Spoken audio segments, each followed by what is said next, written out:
فَإِنْ كَانَ الَّذِي عَلَيْهِ الْحَقُّ سَفِيهًا، پھر جس پر حق آتا ہے اگر وہ بے عقل ہے، یعنی جو قرض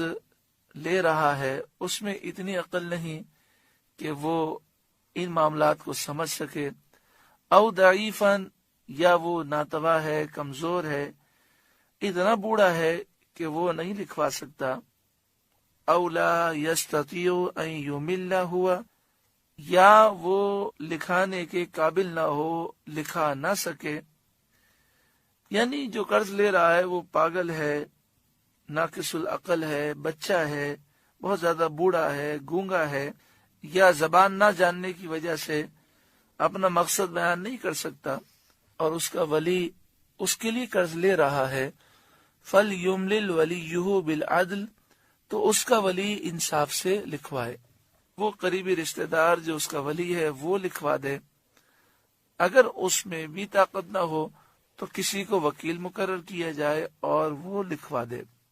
وَاسْتَشْهِدُوا شَهِيدَيْنِ مِن رِجَالِكُمْ، اور 2 گواہ کر لو اپنے مردوں میں سے،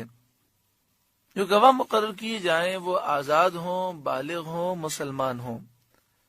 کیونکہ مسلمان کے معاملات میں مسلمان ہی گواہ بنتے ہیں۔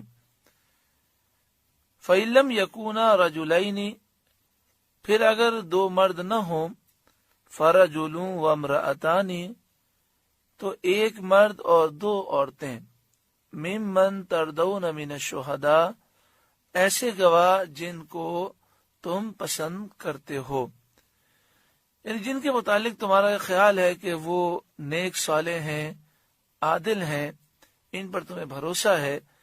انہیں گواہ مقرر کرو، ان کے سامنے یہ لکھانے کا سلسلہ ہو اور قرض کے لینے دینے کا سلسلہ ہو، تاکہ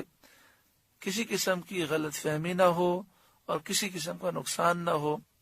یہ حکم گو کہ مستحب ہے، فرض واجب نہیں ہے، لیکن ہمارے لیے بہت بہتر ہے۔ بسا اوقات جب ہم قرض کسی کو دے رہے ہوتے ہیں، لینے والے پر ہمیں اتنا بھروسہ ہوتا ہے کہ ہم کہتے ہیں لکھوانے کی کوئی ضرورت نہیں ہے اور گواہ بنانے کی کیا ضرورت ہے،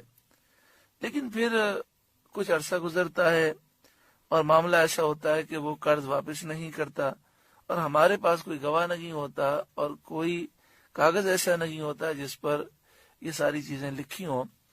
تو فی زمانہ قانونی تقاضے پورے کرنے چاہیے اور ایسے پیپر پر لکھوانا چاہیے کہ جو پیپر قانونی طور پر حجت ہو سکے، اور 2 گواہ بھی مقرر کرنے چاہیے۔ اگر سامنے والا فریق ہمیں یہ کہے کہ بھئی آپ کیوں لکھوا رہے ہیں، کہ آپ مجھ پر بھروسہ نہیں ہے، تو آپ اسے اس طرح پیار سے سمجھائیں کہ چونکہ قرآن مجید فرقان حمید میں حکم دیا گیا کہ لکھو اور گواہ بناؤ، جب ہم قرآن پاک کے اس حکم پر عمل کریں گے تو انشاءاللہ برکت ہوگی، آپ کے لیے قرض کی واپسی آسان ہو جائے گی اور ہمارے معاملات بھی آسان ہو جائیں گے۔ قرآن پاک پر عمل کرنے کے جذبے کے تحت یہ سلسلہ ہوگا تو انشاءاللہ تعالی بہت آسانی ہو جائے گی۔ گو کہ قرآن پاک کا یہ حکم استحبابی ہے، وجوبی نہیں ہے، پھر بھی عمل ضرور کرنا چاہیے کہ دنیاوی معاملات کے لحاظ سے یہ ہمارے لیے بہت ضروری ہے۔ یہ بات یاد رکھیں کہ اگر مرد گواہ بنے تو 2 مرد گواہ بنیں گے، اور عورتیں گواہ ہوں تو 1 مرد اور 2 عورتیں۔ صرف عورتیں گواہ ایسے معاملات میں نہیں بن سکتی۔ اگر مرد ہیں تو 2 مرد کافی ہیں، اور اگر 2 مرد نہیں ہیں، 1 مرد ہے، تو پھر 1 عورت نہیں بلکہ 2 عورتیں یہ گواہ بنے۔ ان تضل احداہما، کہ کہیں ان میں ایک عورت بھول جائے، فتذکر احداہما الاخری، تو ایک دوسری عورت کو یاد دلا دے۔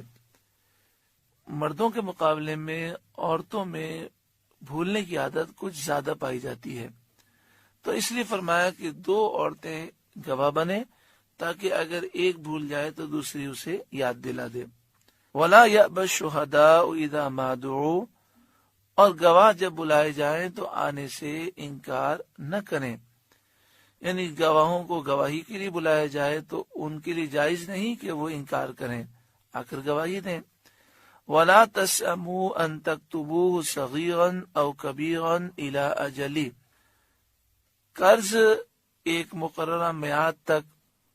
چھوٹا ہو یا بڑا ہو لکھنے میں سستی نہ کرو۔ کتنا پیارا حکم ہے کہ قرض کا لین دین چھوٹا ہو یا بڑا ہو، ایک مدت تک قرض کا لین دین ہے تو لکھ لو، اور قرآن مجید فرقان حمید ہمیں فرماتا ہے کہ سستی نہ کرو۔ آج جتنے لوگ پریشان ہیں ان کی پریشانیاں جو کاروباری ہیں اس میں ایک بہت بڑا عنصر یہ پایا جاتا ہے، یا فلاں پر بھروسہ کیا، ہم نے اسے اتنا مال دے دیا، اس نے کہا کہ میں پیمنٹ کر دوں گا 6 مہینے کے بعد، پھر کہا 1 سال کے بعد کر دوں گا، اب یہ مکر گیا ہے، اب ہمارے پاس کوئی ثبوت بھی نہیں ہے، ہمارے پیسے ڈوب گئے۔ تو اگر قرآن پاک کے حکم پر عمل کر لیا جائے تو کتنی آسانی ہو جائے۔